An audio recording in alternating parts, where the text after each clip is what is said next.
Ray Erskine Parker, Jr. is an American guitarist, songwriter, producer and recording artist. Parker is known for writing and performing the theme song to the movie Ghostbusters, for his solo music, and for performing with his band, Raydio, and with Barry White. Early life: Parker was born in Detroit to Vinolia and Ray Parker, Sr. He has two siblings, his brother Opelton and his sister Barbara. Parker attended Angel Elementary School where music teacher, Aft T. Kirby inspired him to be a musician at age 6 playing the clarinet. Parker attended Cass Tech High School in the 10th grade. Parker is a 1971 graduate of Detroit's Northwestern High School. He was raised in the Dexter Grand Boulevard neighborhood on its west side. Parker attended college at Lawrence Institute of Technology. Career Early work Parker gained recognition during the late 1960s as a member of Bohannon's house band at the legendary 20 Grand nightclub. This Detroit hotspot often featured Tamla Motown acts, one of which, the Spinners, was so impressed with the young guitarist's skills that they added him to their touring group. Through the Bohannon relationship at 16 he recorded and co-wrote his first songs with Marvin Gaye. Parker was also employed as a studio musician as a teenager for the emergent Holland Dozier Holland's Invictus Hot Wax stable, and his choppy style was particularly prevalent on Want Ads, a #1 single for Honeycomb.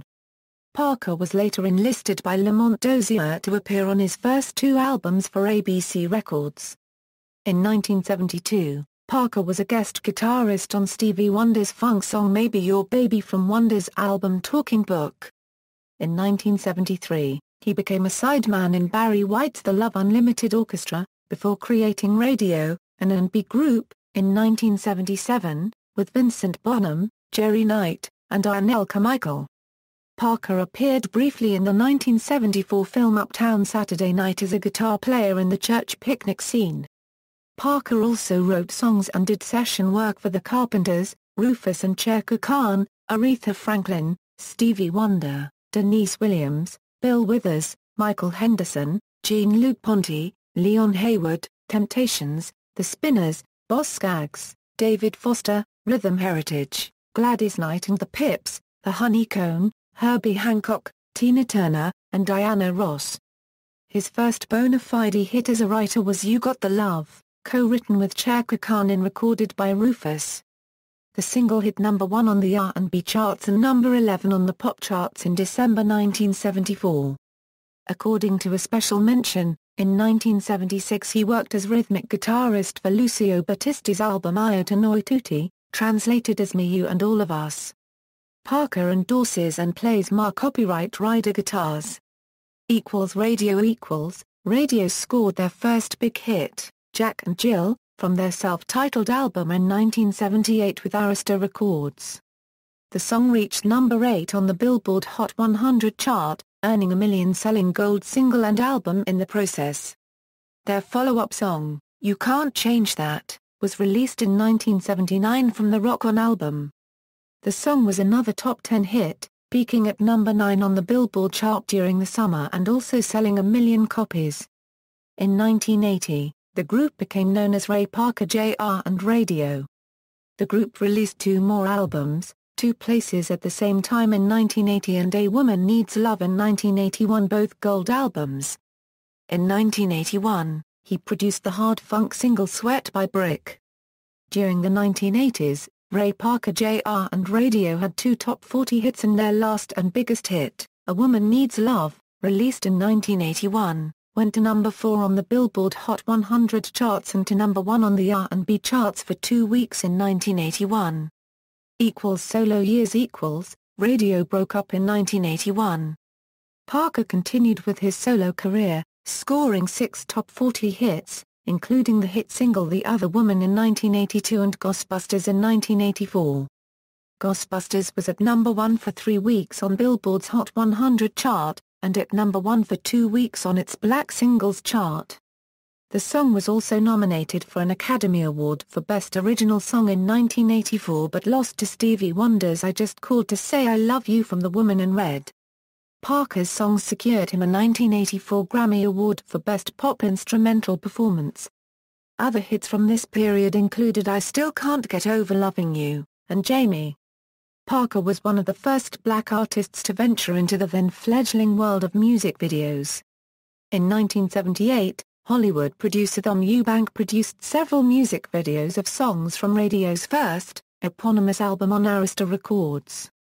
The single Jack and Jill was the first release to air on Wolfman Jack's Saturday night television show, The Midnight Special. The music videos were also transferred to film and projected in movie theaters all over Europe.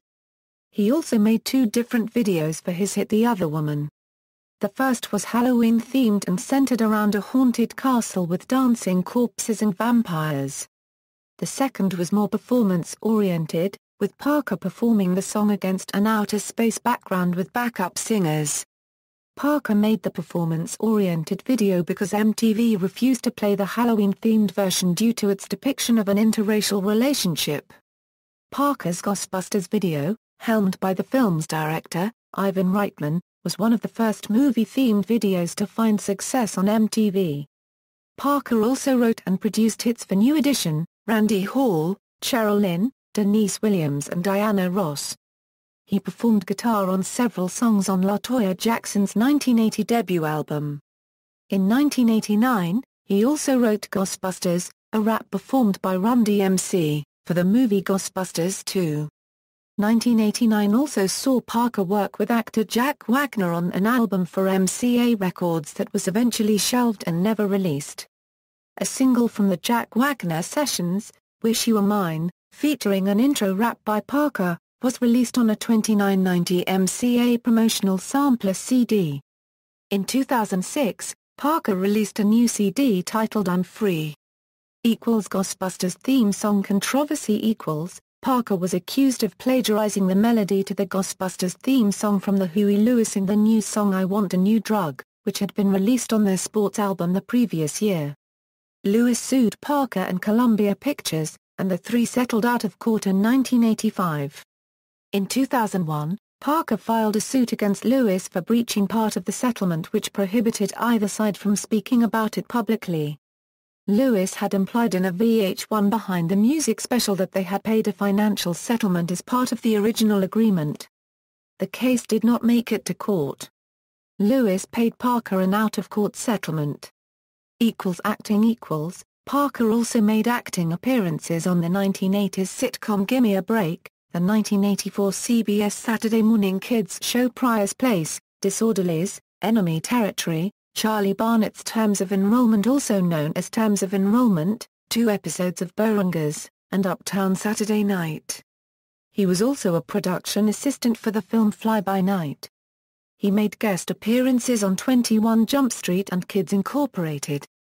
In early 2009, Parker appeared in a television advertisement for 118, a British directory inquiries provider. This featured Parker singing a 118-specific version of the Ghostbusters theme song. On April 15, 2009, Parker's 118 theme song was made available as a downloadable ringtone from the 118 mobile website. In 2014, Parker appeared in the 5th episode of the first season of NBC's new romantic comedy television series A to Z, singing the Ghostbusters theme song for a Halloween party. Recording studio. Parker is the founder and owner of the Los Angeles-based recording facility American Recording Studios. Personal life. Parker's father died of cancer on March 12, 1992, at age 82. His mother died of Alzheimer's on December 18, 1993, at age 83. At age 40, in 1994, Ray married his wife, Elaine. They have 4 sons, Ray 3, Redman, Gibson and Jericho. In 2014, Parker received a star on the Hollywood Walk of Fame for his contributions to music. Discography. Studio albums. Compilation albums. Singles. References. External links, soultracks.com. Profile of Ray Parker, Jr. Ray Parker, Jr. discusses the making of Ghostbusters. Ray Parker, Jr. at AllMusic. Ray Parker, Jr. at the Internet Movie Database. Ray Parker Jr. Where's He Been? what he's been doing, when he'll be back. September 2004, Ray Parker Jr. on the comeback trail, Raydio Music announces the CD release of I'm Free. February 2006, Ray speaks further about his CD I'm Free and discusses his life out of the spotlight. July 2006, Ray Parker Jr. live interview on soulpatrol.net. Radio August 2006, Ray Parker Jr. 2012 audio interview at soulinterviews.com, Ray Parker, Jr. in the Hollywood Walk of Fame directory.